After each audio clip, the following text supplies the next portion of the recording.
जय जय श्री राधे, जय जय श्री कृष्णा।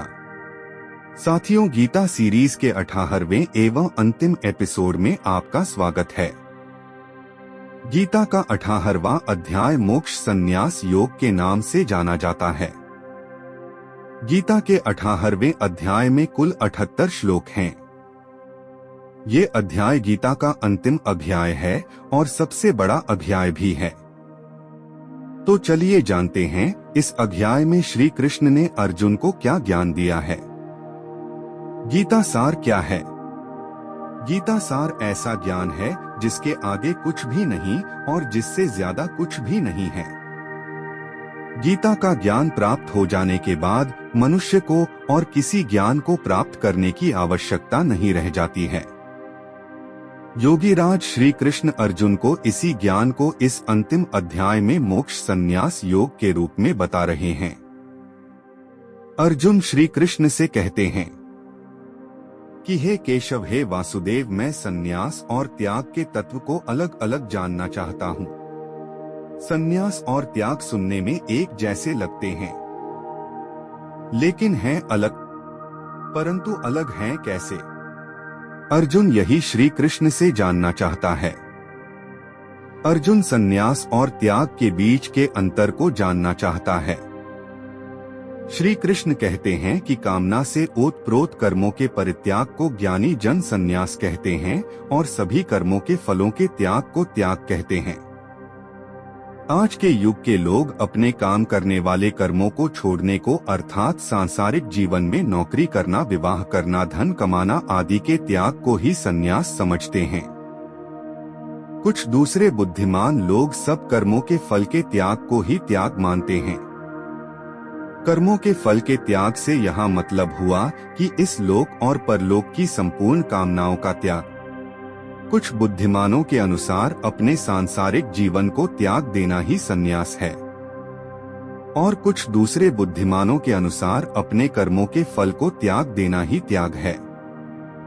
कई बड़े बड़े विद्वान समस्त प्रकार के कर्मों को दोषपूर्ण मानते हैं और कहते हैं कि उनका त्याग देना चाहिए, किंतु कुछ अन्य विद्वान यह आग्रह करते हैं कि यज्ञ, दान तथा तपस्या जैसे कर्मों का कभी त्याग नहीं करना चाहिए, क्योंकि यज्ञ, दान और तप से तो परमात्मा तक जाने का रास्ता खुलता है। इन्हीं को त्याग देंगे तो भगवान तक कैसे पहुँचेंगे? इसीलिए कई विद्वान ऐसा मानते हैं कि यह कर्म त्याग के नहीं लायक नहीं है। त्याग और संन्यास का अगर शाब्दिक अर्थ देखा जाए तो एक ही है। इसीलिए अर्जुन अपनी शंका दूर करने के लिए दोनों में भेद बताने को कहता है।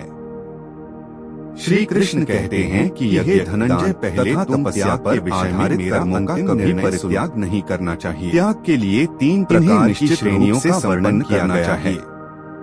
यज्ञ, दान तथा तपस्या वास्तव में महात्माओं को भी शुद्ध करते हैं, इसलिए कभी भी यज्ञ, दान और तप जैसे कर्मों को त्यागना नहीं चाहिए, क्योंकि ये तीनों कार्य आत्मा को पवित्र करने के लिए होते हैं।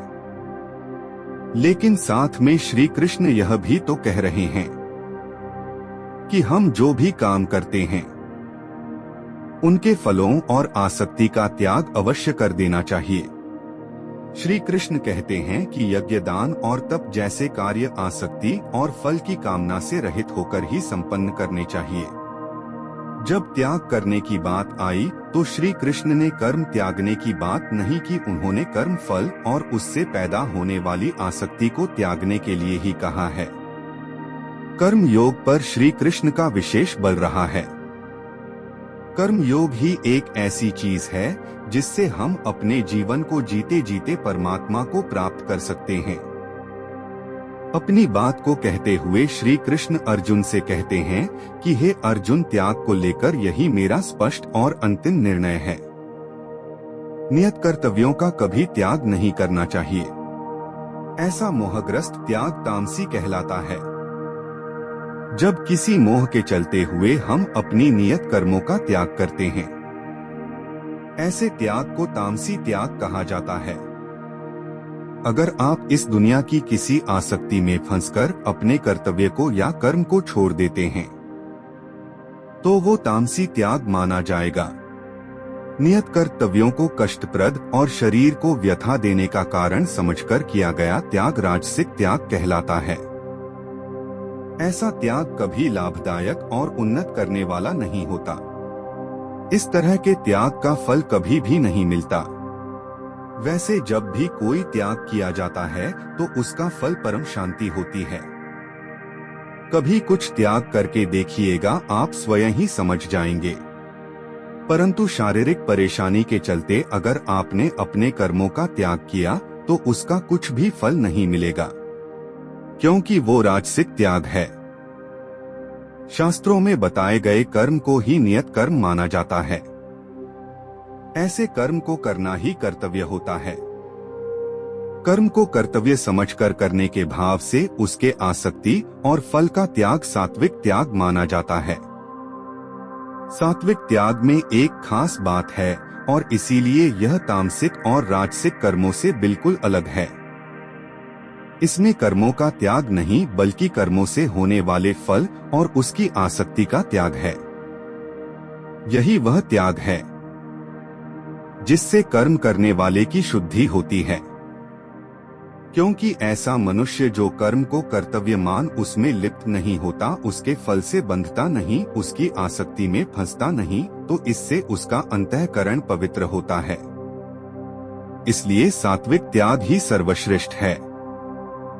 वे मनुष्य जो न तो अप्रिय कर्म को टालते हैं और न ही कर्म को प्रिय जानकर उसमें फंस जाते हैं, ऐसे मनुष्य वास्तव में त्यागी होते हैं।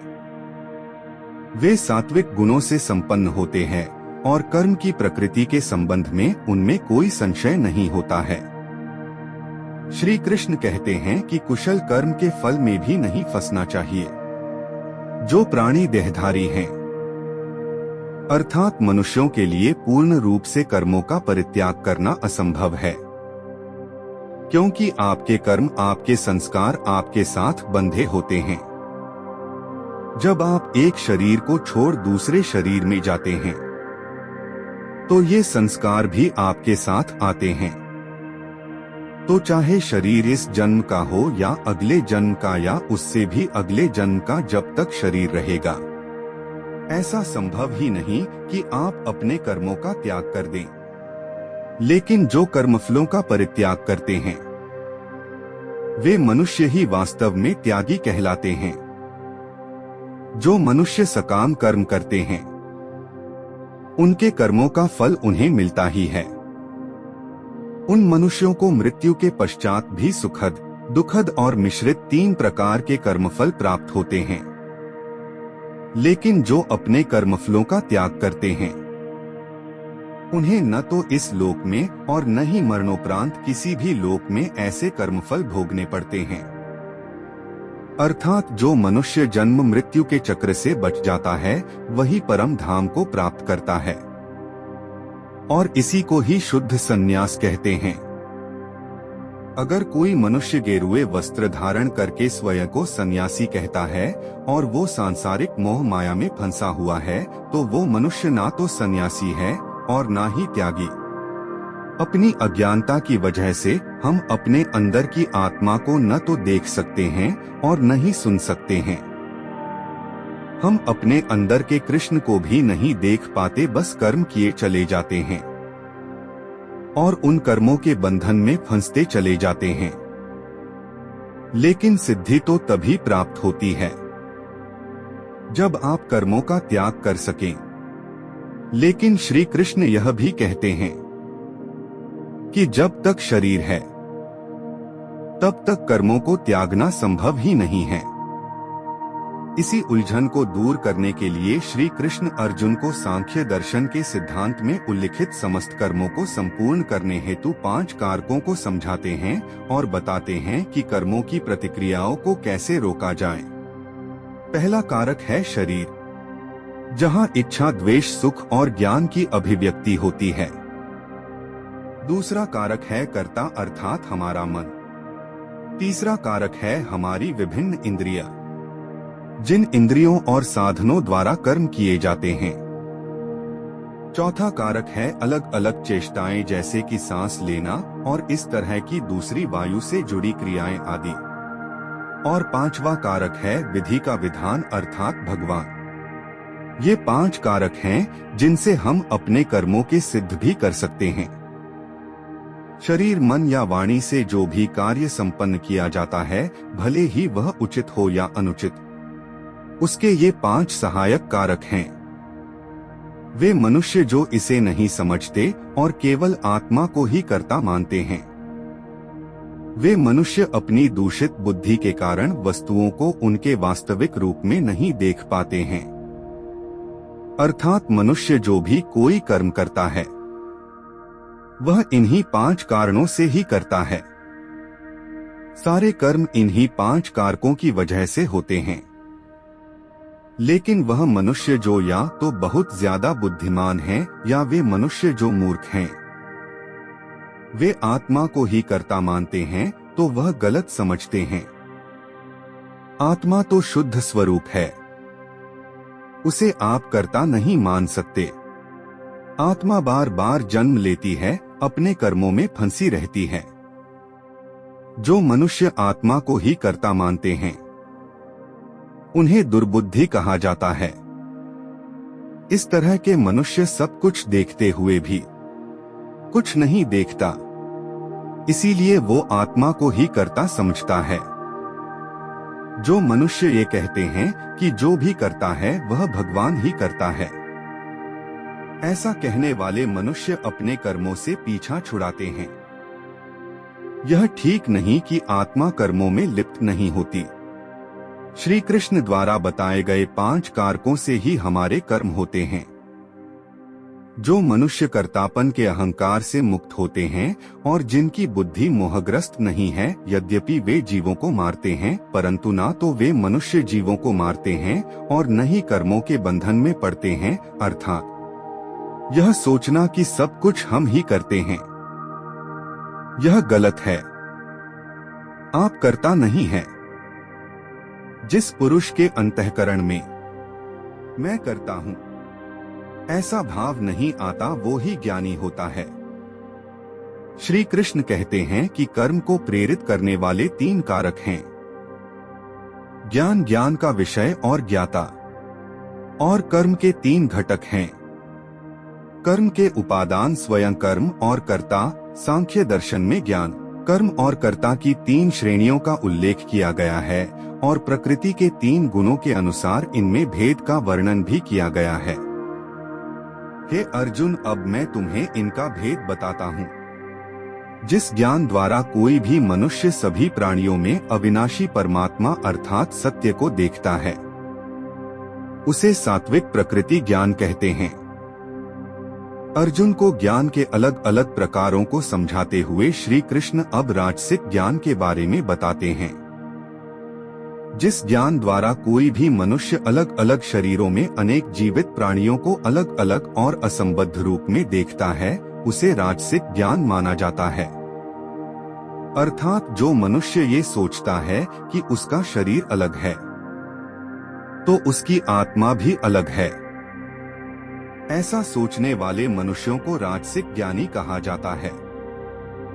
जिस ज्ञान से कोई मनुष्य यह समझता है कि जो भी है उसका शरीर है और कुछ भी नहीं, जो यह समझता है कि यह आत्मा या शरीर बस इतना ही है, इससे परे कुछ भी नहीं है, ऐसे ज्ञान को तामसिक ज्ञान कहा जाता है।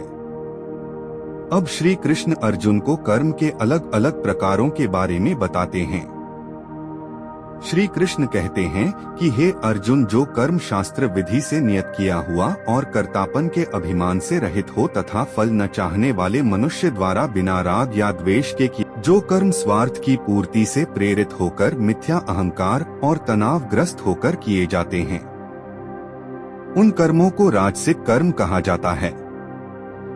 अर्थात जो कर्म शास्त्रों के अनुसार ही किया जाता है मगर उस कर्म को करने वाले मनुष्य में अहंकार है या वो कर्म भोगों की चाह के लिए किया गया हो, उसे राजसिक कर्म माना जाता है। और जो कर्म मोहवश बिना सोच समझकर और अपनी क्षमता का आकलन, उसके परिणामों, हानि और दूसरों की क्षति के बारे में विचार किए बिना प्रारंभ किए जाते हैं, ऐसे कर्मों को तामसिक कर्म कहा जाता है। अब श्री कृष्ण अर्जुन को कर्ता के रूपों को समझा रहे हैं। कर्ता अर्थात करने वाला, जो मनुष्य आसक्ति से रहित है, जो कर्म करते हुए घमंड में बड़ी बड़ी बातें नहीं करता, जिसमें धैर्य और उत्साह भी है, ऐसा कर्ता सात्विक कर्ता माना जाता है। अर्थात वह मनुष्य जो अहंकार और मोह से मुक्त होता है, उत्साह और दृढ़ निश्चय से युक्त होता है, ऐसे कर्ता को सतोगुणी कहा जाता है। जब कोई कर्ता किसी भी कर्मफल की लालसा, लोभ, हिंसक प्रवृत्ति, अशुद्धता, हर्ष एवं शोक से प्रेरित होकर कार्य करता है, अर्थात जो मनुष्य मोह में है और वह कर्म करते हुए उसके फल को चाहता है, उसे राजसिक कर्ता कहा जाता है। अब श्री कृष्ण तामसिक कर्ता के विषय में समझा रहे हैं। जो कर्ता अनुशासनहीन, अशिष्ट, हठी, कपटी, आलसी तथा निराश होता है और किसी भी कार्य को करने में टाल मटोल करता है, वह कर्ता तामसिक कर्ता कहलाता है। ज्ञान, कर्म और कर्ता के विषय में बताने के बाद अब श्री कृष्ण अर्जुन को बुद्धि और वृत्ति के विषय में विस्तार से बताते हैं। जो मनुष्य यह जानता है कि क्या उचित है और क्या अनुचित है, क्या कर्तव्य है और क्या अकरणीय है, किससे भयभीत होना चाहिए और किससे भयभीत नहीं होना चाहिए, और क्या बंधन में डालने वाला है और क्या मुक्ति देने वाला है, इस प्रकार की बुद्धि वाला मनुष्य सतोगुणी कहलाता है। अर्थात जो बुद्धि प्रवृत्ति मार्ग और निवृत्ति मार्ग का भेद समझाती है, वो सात्विक है। जो मनुष्य गृहस्थ में रहते हुए फल और आसक्ति को त्याग देता है और बुद्धि का केवल योग व शिक्षा के लिए इस्तेमाल करता है, जो मनुष्य देह का अभिमान त्याग कर संसार से विरक्त हो बस परमात्मा के बारे में सोचता है, वह सतोगुणी बुद्धि वाला होता है।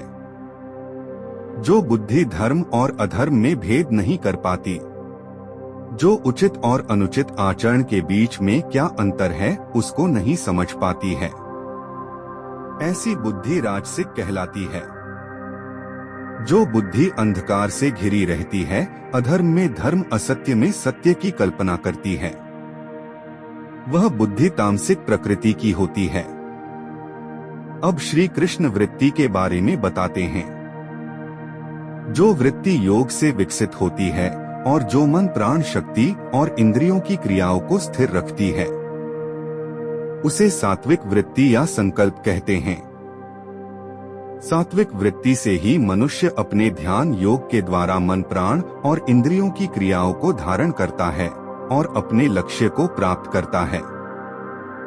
वह वृत्ति जिसके द्वारा कोई भी मनुष्य आसक्ति और कर्म फल की इच्छा से कर्म करता है, सुख और धन प्राप्ति में ही लगा रहता है। अर्थात जो कर्म के फल की चाह में कोई कार्य करते हैं, इस तरह की वृत्ति को राजसिक कहा जाता है। दुष्ट बुद्धि वाला मनुष्य जिस धारण शक्ति के द्वारा निद्रा, भय, चिंता और दुख का त्याग नहीं करता है, इस तरह की वृत्ति तामसिक कहलाती है।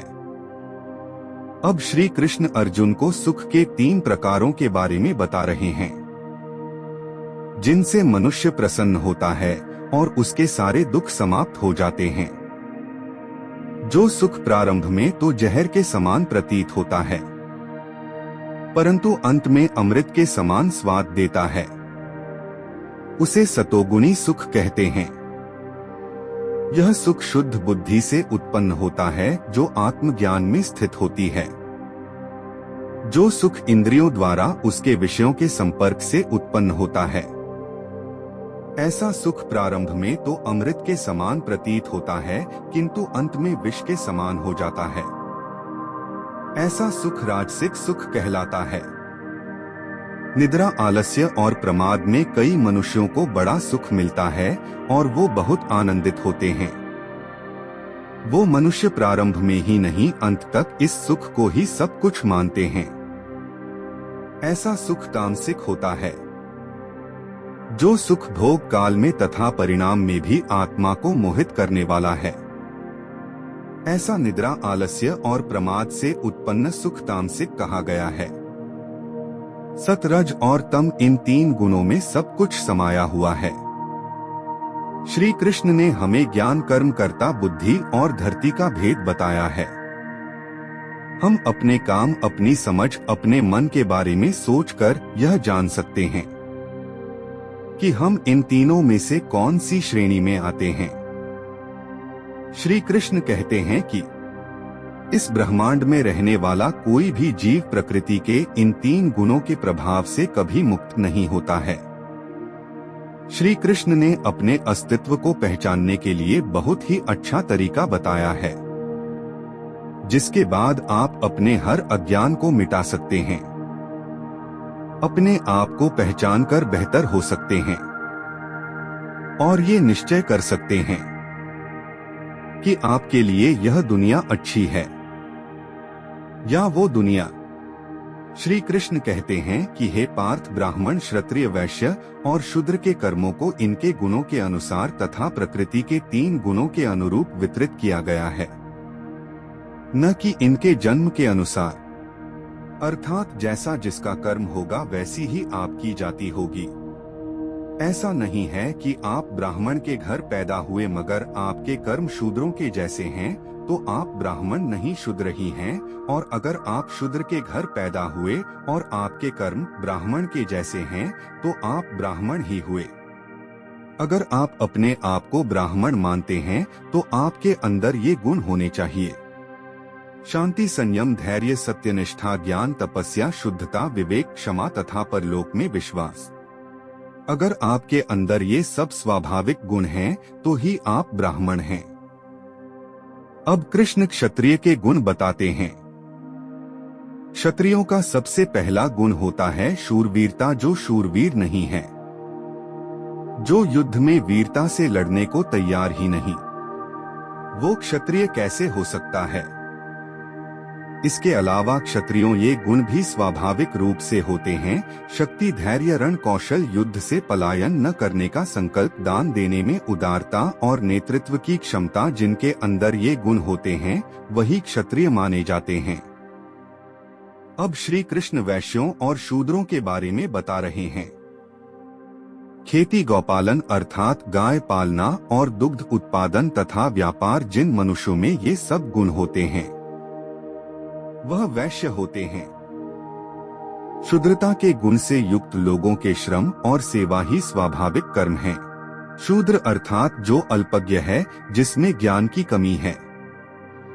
जिसमें ज्ञान कर्म है वह अपना उद्धार सिर्फ अन्य लोगों की सेवा से ही कर सकता है, उसके लिए और कोई चारा ही नहीं है।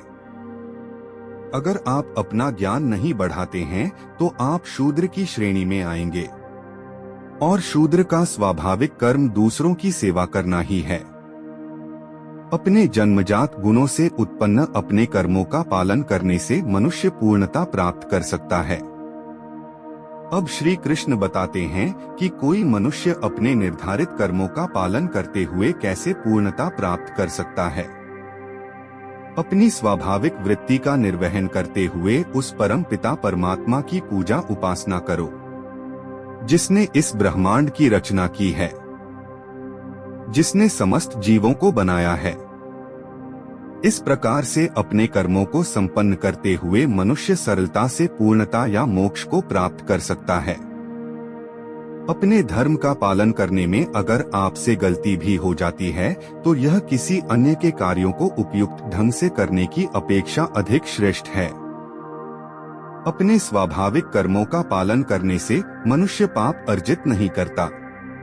किसी भी मनुष्य को अपनी प्रकृति से उत्पन्न कर्मों का कभी त्याग नहीं करना चाहिए, चाहे आपको उसमें कोई दोष ही क्यों न दिखता हो। हे अर्जुन, बिना किसी दोष के तो कोई कर्म हो ही नहीं सकता है।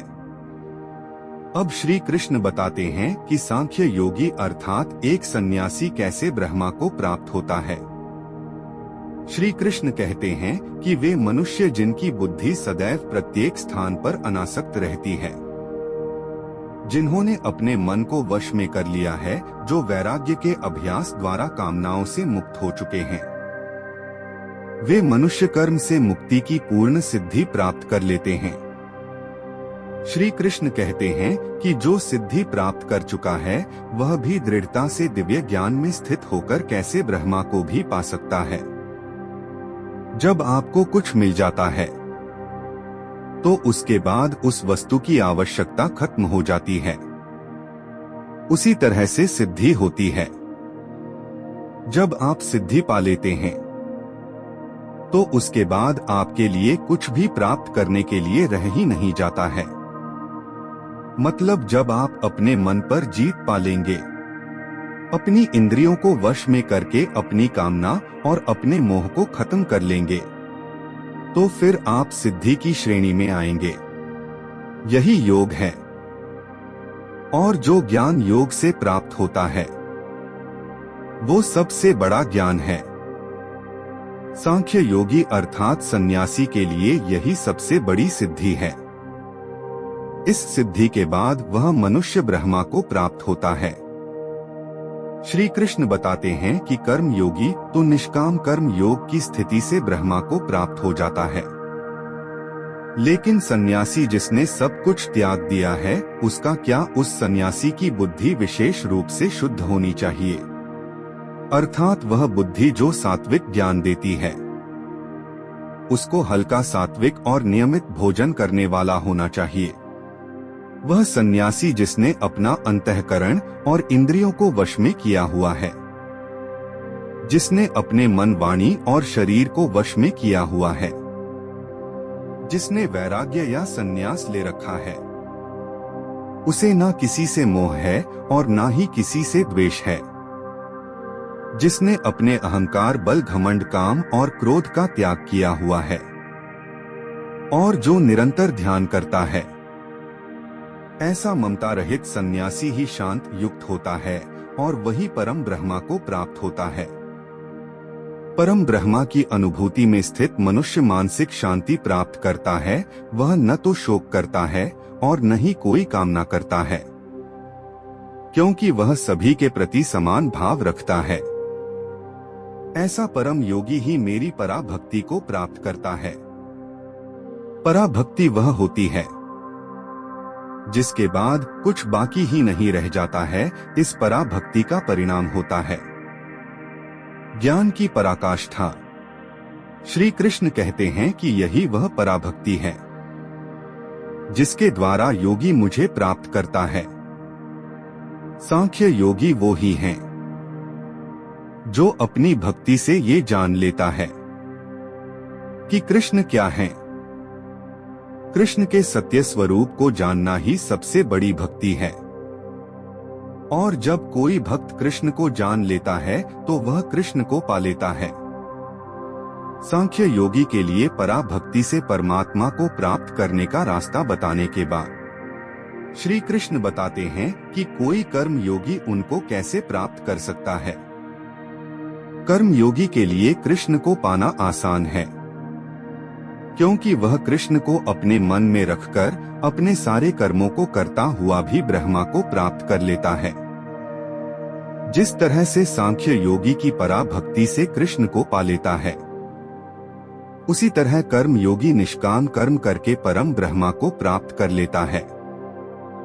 वह कर्मयोगी जिसका एक ही आश्रय है श्री कृष्ण, ऐसा कर्मयोगी कृष्ण की कृपा से सनातन अविनाशी परमपद को प्राप्त कर लेता है।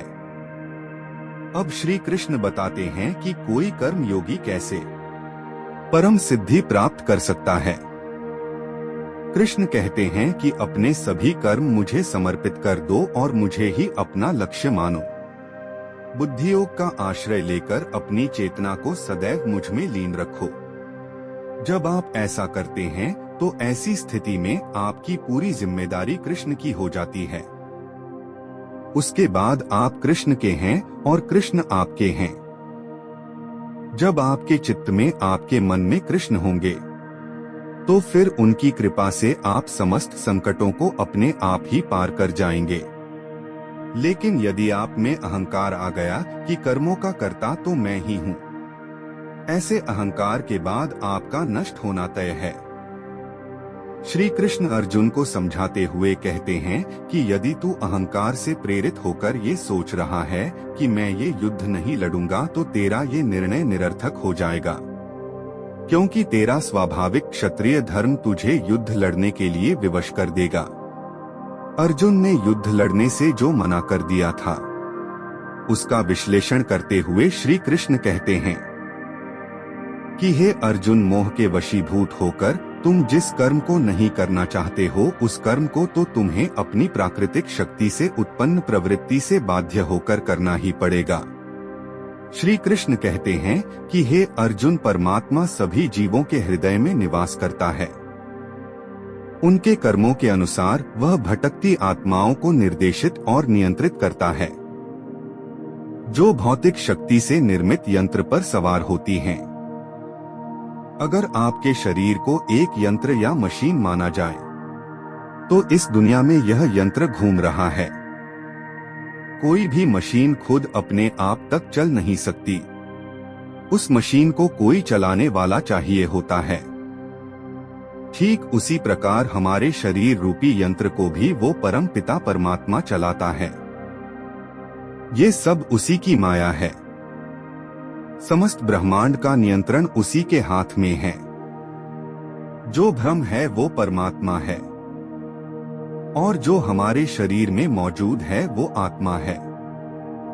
अपने हृदय में स्थित इसी ब्रह्मा को पहचानना ही तो सारा खेल है।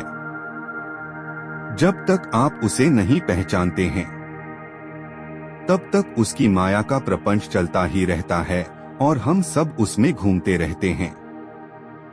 श्री कृष्ण कहते हैं कि हे धनंजय, अपने पूर्ण अस्तित्व के साथ पूर्ण रूप से मेरी शरण में आ जाओ।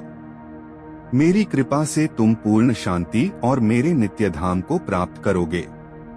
कृष्ण कहते हैं कि हे अर्जुन, इस प्रकार यह गोपनीय से भी अति गोपनीय ज्ञान मैंने तुम्हें बता दिया है। इस पर गहनता के साथ विचार करो और फिर तुम जो तुम्हारी इच्छा हो, जो तुम्हारा मन करे वैसा करो। कृष्ण का रहस्य केवल कृष्ण ही जानते थे, लेकिन अर्जुन कृष्ण को अति प्रिय थे, इसलिए कृष्ण अर्जुन का भला चाहते थे। अर्जुन के भले के लिए ही कृष्ण अपने सभी रहस्यों को वो उसे बता रहे हैं और कह रहे हैं कि हे अर्जुन, एक बार पुनः मेरा परम उपदेश सुनो, जो सबसे श्रेष्ठ गुप्त ज्ञान है। मैं इसे सिर्फ तुम्हारे लाभ के लिए ही बता रहा हूँ, क्योंकि तुम मेरे प्रिय मित्र हो। तुम सदा मेरा चिंतन करो, मेरे भक्त बनो, मेरी आराधना करो, मुझे प्रणाम करो। ऐसा करके तुम निश्चित रूप से मेरे पास ही आओगे। मैं तुम्हें ऐसा वचन देता हूँ क्योंकि तुम मेरे अति प्रिय मित्र हो। मित्रों, अर्जुन कृष्ण को अत्यंत प्रिय था। यह तो महाभारत काल की बात थी, लेकिन कलियुग में हर वह मनुष्य जो कृष्ण में, उनकी गीता में विश्वास रखकर उनके कहे अनुसार उनकी बातों पर चलता है, वो भी कृष्ण को अत्यंत प्रिय है। इसीलिए कृष्ण कह रहे हैं कि अपने मन को मुझ में लगाओ, मेरी पूजा करो और मुझे प्रणाम करो। श्री कृष्ण कहते हैं कि हे पार्थ, डरो मत। सभी प्रकार के धर्मों अर्थात अपने कर्मों के फलों का परित्याग करो और केवल मेरी शरण में आ जाओ। मैं तुम्हें समस्त पाप कर्मों की प्रतिक्रियाओं से मुक्त कर दूंगा। तू किसी भी प्रकार का शोक मत कर और मेरे शरणागत हो जा। मित्रों, किसी को बिना मांगे सलाह देना समझदारी नहीं होती। ऐसा ही श्री कृष्ण भी अर्जुन से कह रहे हैं। वे कहते हैं कि यह उपदेश उन्हें कभी नहीं सुनाना चाहिए जो न तो संयमी है और न ही उन्हें जो भक्त नहीं है। इसे उन्हें भी नहीं सुनाना चाहिए जो आध्यात्मिक विषयों को सुनने के इच्छुक नहीं हैं, और विशेष रूप से उन्हें भी नहीं सुनाना चाहिए जो मेरे प्रति द्वेष रखते हैं। अर्थात ऐसे लोगों से गीता या गीता के ज्ञान की बात नहीं करनी चाहिए जो इसका सम्मान न कर सके, जिनमें समझ ना हो और जो यह सुनना ही न चाहते हो, उनसे भगवद गीता के बारे में बात करनी ही नहीं चाहिए। श्री कृष्ण यह भी कहते हैं कि जो पुरुष मुझसे परम प्रेम करके इस परम रहस्य युक्त गीता शास्त्र को मेरे भक्तों को सुनाएगा, वह मुझको ही प्राप्त होगा। अर्थात जो गीता का ज्ञान बांटेगा तो खुद भी वह उसी ज्ञान पर चलेगा, और जो कृष्ण के बताए ज्ञान के रास्ते पर चलेगा तो स्वाभाविक ही है कि एक ना एक दिन वह कृष्ण को ही प्राप्त हो जाएगा।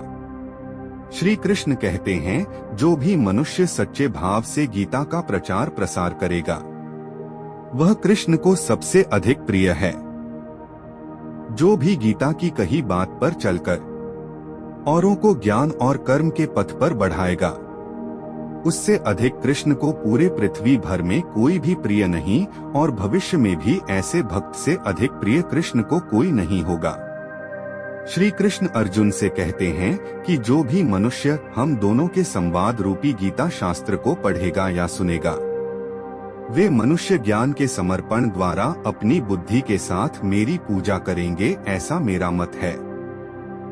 गीता शास्त्र के पाठ की कितनी बड़ी महिमा है कि सिर्फ पाठ करने से ही ज्ञान यज्ञ का लाभ मिल रहा है। गीता का पाठ यज्ञ है और जिसका परिणाम ज्ञान है। ज्ञान की प्राप्ति के बाद सब कुछ संभव है। वे मनुष्य जो श्रद्धा युक्त तथा द्वेष रहित होकर केवल इस ज्ञान को सुनते हैं वे मनुष्य समस्त पापों से मुक्त हो जाते हैं और मेरे पवित्र लोकों में निवास करते हैं, जहां पुण्य आत्माएं निवास करती हैं। अर्थात जो किसी कारण वश गीता की कही बातों पर चलने में असमर्थ है, अगर वो इसको सुनता भी है तो भी वह मनुष्य कृष्ण को ही प्राप्त होता है। यहाँ पर सबसे बड़ी बात है गीता के ज्ञान को अपने अंदर समाहित करना, चाहे वह कर्म करके हो, संन्यास से हो या गीता सुनकर हो, हर हालात में कृष्ण आपके साथ ही हैं। गीता का ज्ञान अर्जुन को बताने के बाद श्री कृष्ण अर्जुन से पूछते हैं कि हे पार्थ, क्या तुमने एकाग्रचित्त होकर गीता शास्त्र को सुना? हे धनंजय, क्या तुम्हारा अज्ञान और मोह नष्ट हुआ? श्री कृष्ण के सवाल का जवाब देते हुए अर्जुन कहते हैं, हे अच्युत, आपकी कृपा से मेरा मोह नष्ट हो गया है। अब मैं ज्ञान में स्थित हूँ, मैं संशय से मुक्त हूँ और मैं आपकी आज्ञाओं के अनुसार ही कर्म करूँगा। संजय अपनी दिव्य दृष्टि से ये आंखों देखा हाल धृतराष्ट्र को सुना रहे थे। संजय कहते हैं कि इस प्रकार से मैंने वासुदेव पुत्र श्री कृष्ण और उदारचित्त पृथा पुत्र अर्जुन के बीच अद्भुत संवाद सुना। श्री व्यास जी की कृपा से दिव्य दृष्टि पाकर मैंने इस परम गोपनीय योग को अर्जुन के प्रति कहते हुए योगेश्वर श्री कृष्ण से प्रत्यक्ष सुना, जो परम गोपनीय था। यह इतना रोमांचकारी संदेश है कि इससे मेरे शरीर के रोंगटे खड़े हो गए हैं। संजय कहते हैं कि हे राजन, जब मैं परमेश्वर श्री कृष्ण और अर्जुन के बीच हुए इस चकित कर देने वाले अद्भुत संवाद का स्मरण करता हूँ, तब मैं हर्षित होता हूँ। भगवान श्री कृष्ण के अति विस्मयकारी विश्वरूप का स्मरण कर मैं अति चकित और बार बार हर्ष से रोमांचित हो रहा हूँ। एक बार आप भी गीता के ज्ञान को अर्जित करने की कोशिश कीजिए। मुझे पूर्ण विश्वास है कि आप भी हर्ष से भर जाएंगे। गीता के इस कृष्ण अर्जुन संवाद को विराम देते हुए संजय कहते हैं, हे राजन, जहां योगेश्वर भगवान श्री कृष्ण हैं और जहां गांडीव धनुषधारी अर्जुन है, वहीं पर श्री विजय विभूति और अचल नीति है, ऐसा मेरा मत है। संजय कह रहे हैं कि जहां भी कृष्ण होंगे और उनके साथ अर्जुन होंगे, वहां पर सम्मान, नीति और जीत का होना निश्चित है। अर्थात जहां कृष्ण का ज्ञान और अर्जुन की भक्ति होगी, जहां कृष्ण हमारे सारथी होंगे और हम अर्जुन के जैसे उनको मानने वाले होंगे, तो वहां हमारा सम्मान और हमारी विजय निश्चित है। संजय श्री कृष्ण को योगेश्वर कह रहे हैं, क्योंकि वो भी उनका असली स्वरूप जान व देख चुके हैं। योगेश्वर अर्थात जो स्वयं योगी हो और दूसरों को भी योग प्रदान करने की शक्ति रखता हो, ऐसे योगेश्वर श्री कृष्ण को मेरा बारंबार प्रणाम। गीता के इस अंतिम श्लोक के साथ यह संवाद समाप्त होता है। इससे बड़ा संवाद इस ब्रह्मांड में कभी नहीं हुआ है और शायद ना दोबारा कभी होगा। ऐसा लगता है कि जैसे ज्ञान का महासागर एक जगह सिमट गया हो, ऐसा ज्ञान ना इससे बड़ा कोई ज्ञान हो सकता है और ना ही इसके बाद कुछ जानने को रह जाता है। यह ज्ञान है या ध्यान? इंद्रियों की दृढ़ता गांडीव है और ध्यान करने वाला अर्जुन है, अर्थात हम सब अर्जुन हैं।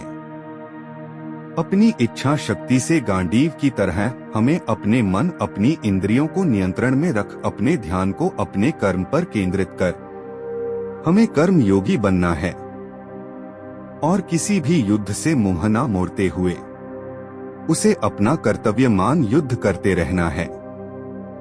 चाहे हमारे सामने कितनी भी परेशानियां आए, हमें उन परेशानियों और मुश्किलों का डटकर सामना करना है और अपना कर्म करते रहना है। तभी हम सच्चे कर्म योगी बन पाएंगे और तभी हम कृष्ण को प्राप्त कर पाएंगे।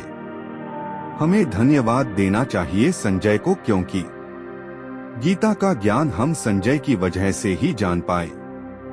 मित्रों, जरा सोचिए, अगर संजय यह सब देख और सुन नहीं पाते तो क्या हम कभी गीता के ज्ञान बारे में जान पाते?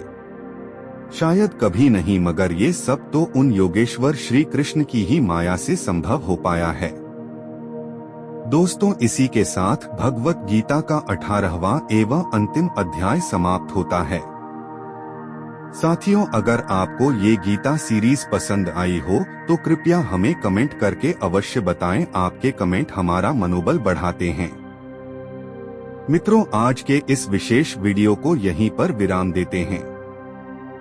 अगर आपको ये वीडियो पसंद आया हो कृपया लाइक अवश्य करें और अपने दोस्तों और रिश्तेदारों को भी शेयर करें और साथ ही कमेंट बॉक्स में जय श्री राधे जय श्री कृष्णा भी अवश्य लिख दें। साथियों, अगर आपको वीडियो से कुछ सीखने को मिला हो तो हमारा चैनल लाइक, शेयर व सब्सक्राइब करना न भूलें। आप हमेशा स्वस्थ रहें, खुश रहें व मस्त रहें, यही प्रभु से प्रार्थना है। जय जय श्री राधे जय जय श्री कृष्णा। साथियों, मिलते हैं अगले वीडियो में। जय जय श्री राधे जय जय श्री कृष्णा।